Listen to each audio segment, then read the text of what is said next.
Magandang umaga mga kaibigan at nagbabalik po ang inyo po lingkod Dan Ken Ride at ngayong umaga ay pupunta ako ng Makati. So ngayon balik trabaho ride na naman tayo kasi hindi na naman ako makakuha ng pagkakataon na makapunta sa mga magagandang lugar kasi napaka-busy ng mga araw na to. Wala talaga, hindi ako makapag-leave, hindi ako makapag-sick leave. Bawal magpahinga kasi kailangan matapos yung trabaho. Okay lang naman kasi masaya naman magtrabaho, no? Hinahanap-hanap ng katawan na natin yan. Di tulad dati mahilig tayong bumarkada, tumambay, mag-inom, man-chicks, no? Maggala, maglakad-lakad sa mga barangay, punta yung mga kaibigan natin, mga bahay nila. Pero ngayon iba na dahil tayo medyo tumatanda na, no? Ang hinahanap na ng katawan natin ngayon yung trabaho kasi doon tayo nag-enjoy. Ayaw na natin nung nakatunga nga lang, walang ginagawa, no? Parang pakiramdam natin parang nanghihina tayo. Ewan ko ba, siguro dahil sa alam niyo na, medyo bunga bata pa. De joke lang, tumatanda na tayo. So siguro kaya ganun na yung pakiramdam natin. Kahapon medyo makulimlim, no? Umuulan-ulan, umaambon ng buwan. Pero ngayon tingnan mo naman, ang taas ng sikat ng araw. May kukwento pala ako sa inyo mga kaibigan. Kahapon kasi nakapag-vlog ako and then nakapag-edit ako. So nag-start ako mag-edit mga alas 7 ng gabi and then natapos ako mga alas 8. Siyempre kaka-edit. Nung in-extract ko na yung video, siguro from 8 o'clock, inabot ako hanggang alas 11 kasi ilang beses ako nag-extract. Madami kasi akong pinagbabago-bago sa mga videos ko. Nung i-upload ko na siya sa Facebook, kumbaga, edi natapos siya mag-extract, diba? Na-extracted na Nung i-upload ko siya sa YouTube, bigla ako pinagde-delete yung mga file. Akala ko kasi tapos na mag-upload. Nagulat ako, sabi niya upload abandoned. So pagtingin ko, nawala na yung mga file ko. Wala na rin siya sa recyclable bin. Iyak talaga ako kasi nasayang yung effort ko. Feeling kong nire-restore, hindi ko ma-restore. Talaga nasayang yung effort ko nung from 7 AM to 11 PM, no? Saka yung pagbablog ko nung umaga, wala. Tingnan yung mga bata nagtatabuhan doon. Ginagawa nila. Ay nahabol sila noon, babae. Okay, no? May dalang kutsilyo babae. May bato pa sa kalsada. Sila yung mga mga bata na na nangihingi ng barya doon sa may sapote, doon sa intersection. Ang ganda rin ng Yamaha niya, no? Hindi ko alam, parang to, R3 o R1. Hindi ko alam pero maganda.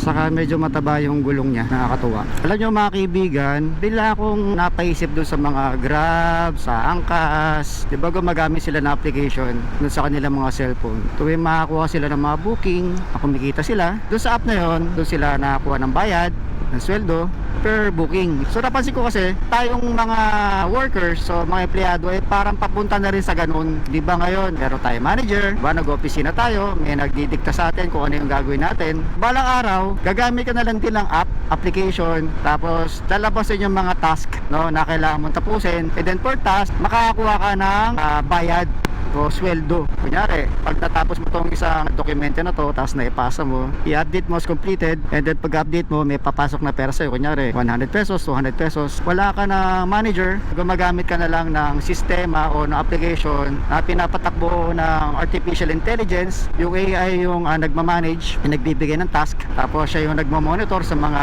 activities mo, sa mga galaw mo, sa lokasyon mo. So, ganun na tayo lahat. So, siguro, parang hindi lang sa mga nag-opisina, sa mga nag-engineering, architecture, o siguro pati sa medical na rin, yung mga doktor, yung mga nurse. Kahit yung mga doktor, meron na silang parang per operation yung bayad. Kitingin na lang sila dun sa cellphone nila kung ano yung operation nila sa araw na yun. Tapos yari, tatanggalin yung gallbladder. Pag na-complete nila yung task, may papasok na bayad. Para yung AI na. Pero hindi pa tayo handa sa gano'n, no? Sana mangyari yun, matagal pa. Sana nga hindi mangyari kasi ang hirap mag-adjust, mahirapan yung mga tao mag-adjust. Pero paunti-unti yun yung ginagawa, no? Paunti-unti ginamit sa mga delivery, sa mga angkas, sa mga Grab, di ba? Pero balang araw, ganun na tayo papunta. Ang ganda ng sikat ng araw ngayon, parang ang sarap sana mag big bike. Kaso pupunta ako ng Makati. Pag dinala ko yung big bike, pahirapan yan sa parking. Good luck. Although pwede naman ako mag-park sa mga slot ng mga kotse. Kaso syempre mas mahal. Hindi naman tayo mayaman. Syempre marunong tayo magtipid. doon pa rin tayo sa kung saan tayo makakatipid, di ba? Kailangan maging mautak tayo pagdating sa pera kasi di forever malakas tayo at nakapagtrabaho. Natutuwa ko dahil nga nung simula nung na-monetize tayo, kumita na ako ng pera. Hindi naman ganun kalaki pero nakakagulat na pwede pala siyang magbigay ng ganung halaga. Kaya eto ngayon, medyo sinisipag ako mag-vlog kasi nagulat nga ako, nakakatuwa. So kung magsisipag ka lang talaga, mas malaki magiging reward mo. Magandang investment yung YouTube, talagang di ka magsisisi. Kung ikaw mahilig ka mag-invest sa kung ano-ano mga bagay, magandang tignan mo rin, i-consider mo rin yung pagiging vlogger o pag-YouTube kasi nakakatuwa siya, nakakalibang, nakakawala ng stress, at the same time pwede kang kumita.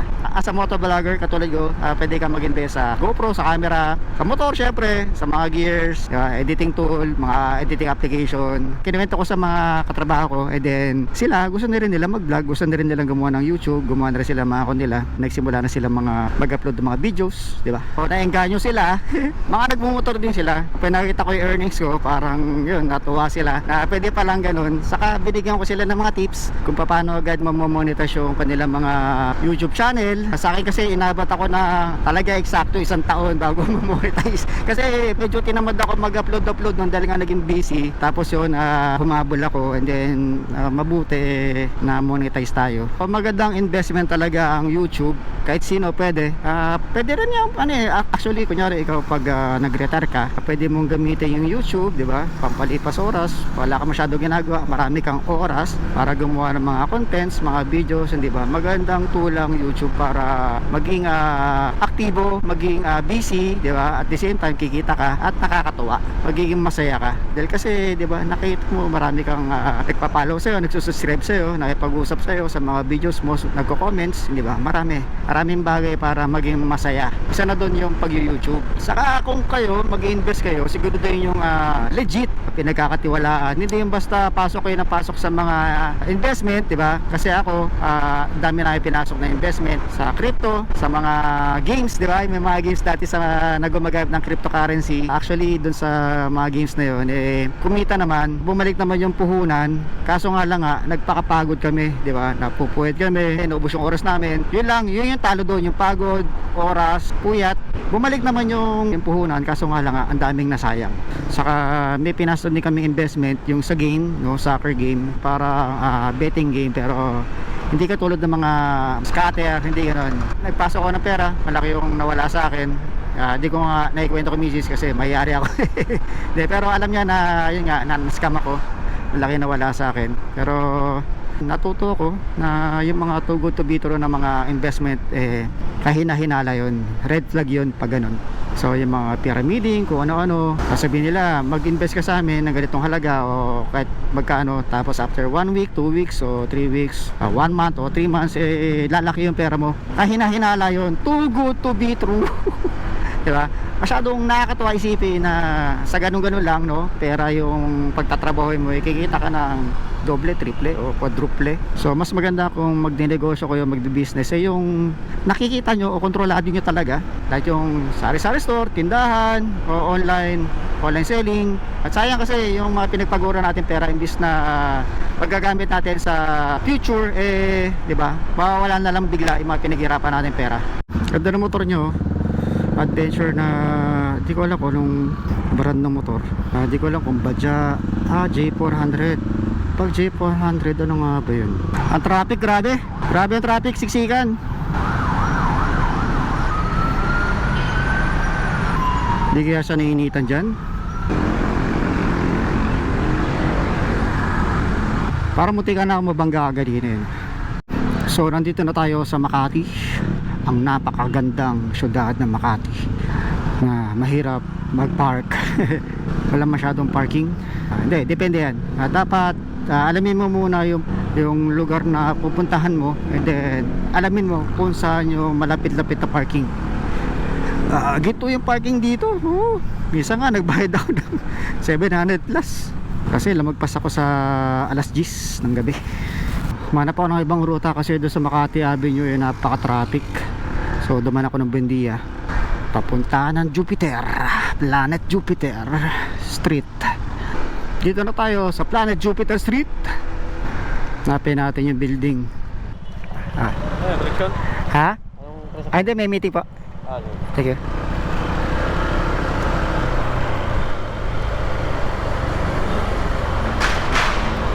Dati dito merong studio rito. Dito kami dati nagpa-practice nung ano.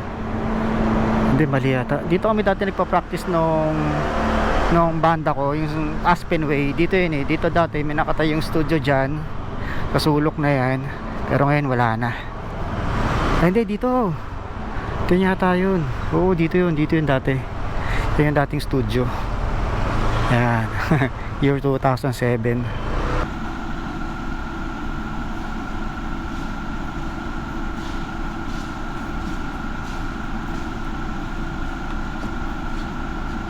Pangalan nga, sir? Daniel. Daniel.